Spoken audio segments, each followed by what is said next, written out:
We've been having a gopher problem lately, and they've been destroying the yard.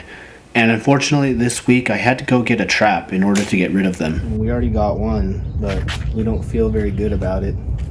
And I just think about how different this is than how I felt just even a few years ago when I wanted to be a hunter. Back when one of my biggest dreams in life was to hunt and fish and live off the land like some wilderness survival guide. You see, from an older video talking about my past mistakes, I got this comment asking whether or not I thought that 12-year-old me would listen to me now if I could go back and give myself a lesson. Wondering if younger me would listen to older me and respect some of the life advice that I could give myself. And when I thought about it, I really had to say no. I think mistakes and lessons are something that everybody really has to go through, and it's one thing to be told and begrudgingly do something, but it's something else entirely to make the mistake yourself and really internalize the lesson from it. And it's something that I always wonder if my parents already knew. Because growing up, my parents largely let me make my mistakes and learn my lessons on my own, letting me make my own decisions and face the consequences, but always being a safety net in case I needed them. And so they always gave me permission to do a lot, even when I was very young. I remember once when I was 5, really wanting to push my younger brother in his stroller. And Mom let me do it, even though the stroller was pretty much taller than I was. And, well, long story short, I ended up pushing my brother in his stroller straight off the side of a curb, causing my then 1-year-old brother to faceplant into the street and get a bloody nose and scratch up his face. I remember Mom being super angry at me in the moment, and of course she was concerned about my brother's health and safety.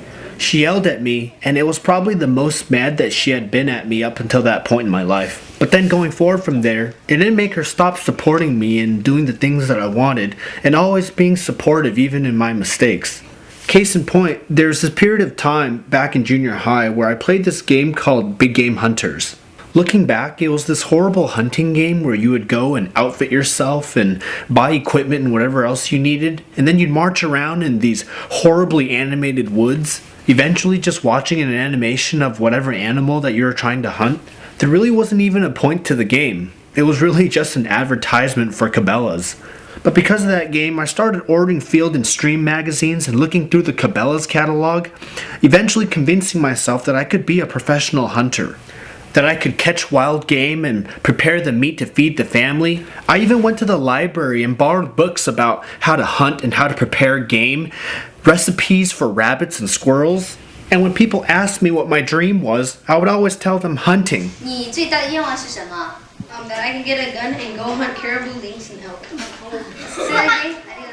If I could get a gun and go hunt caribou, and elk. And so it was around that time that I just absolutely begged my parents to get me a BB gun. You see, we'd always go over to my friend's house, that same friend whose mom, Mary, got me my first dog, Minnie. It was also that same friend who I shared in the past owned the DDR machine in their garage. They had this huge backyard, complete with a tennis court, a pool, basketball court, and playground. And in that backyard and in the hills in that whole surrounding area, there were tons of wild rabbits and squirrels that always used to run around everywhere. And so I've shared this story before in the past, but I begged my parents to get me a BB gun, which they eventually did, so I could go and hunt those rabbits and squirrels, thinking that I would kill one and then prepare it for a meal. And so not unlike before, my parents supported me in that too, eventually obliging and getting me a BB gun and letting me go into my friend's backyard with their parents' permission to go hunt rabbits and squirrels like I wanted to. And well, long story short, when I eventually actually killed a rabbit, I was entirely unprepared for the reality of skinning it and preparing it to eat.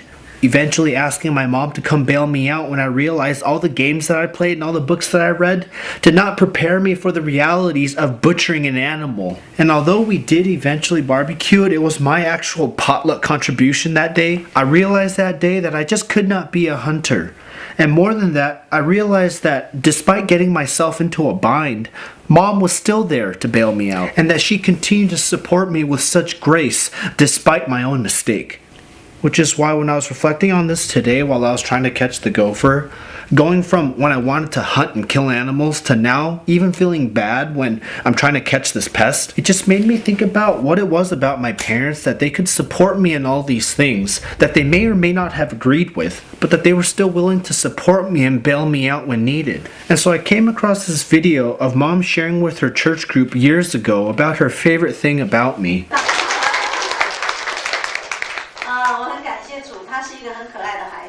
他的很大一个优点就是他对于很多事情他很喜欢新鲜的东西，学很多新奇的。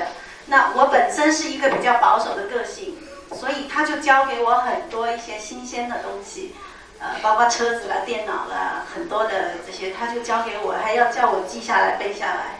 如果不是他，我就不知道现在的潮流走到哪里。And this just made me realize what it is about my parents, that they were willing to let me make those mistakes. Instead of trying to step in and control everything that I did, I realized that they saw value in letting me learn things on my own because they realized that they didn't know everything themselves either. And so that the learning experience for me was also a learning experience for them as parents. And so this willingness to learn and this humility to always be a student for your entire life is something that is so important even when it comes to our interaction with others. And especially when it comes to those that seem like they're not listening to our advice and not paying attention to our lessons. Being patient with those people and giving them grace and as much time as they need.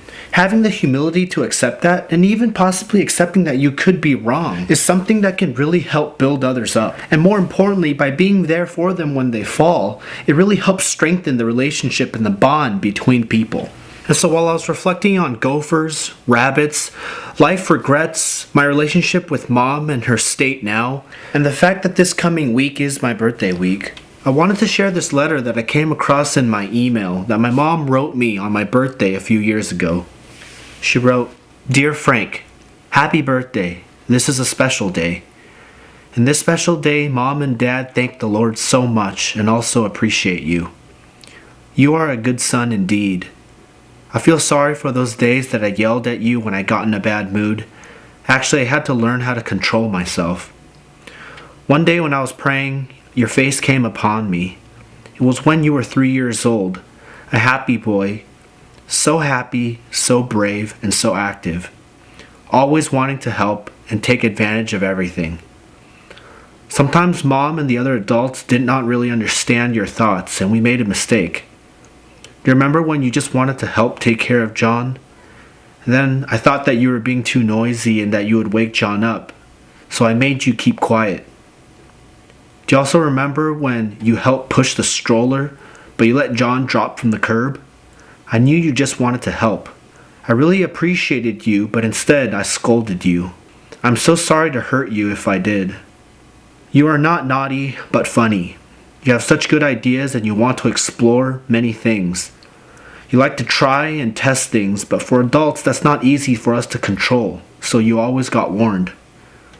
Sometimes Mom wishes if I'd go back in time, maybe I wouldn't make those mistakes. It seems not too long ago, but you are grown up now.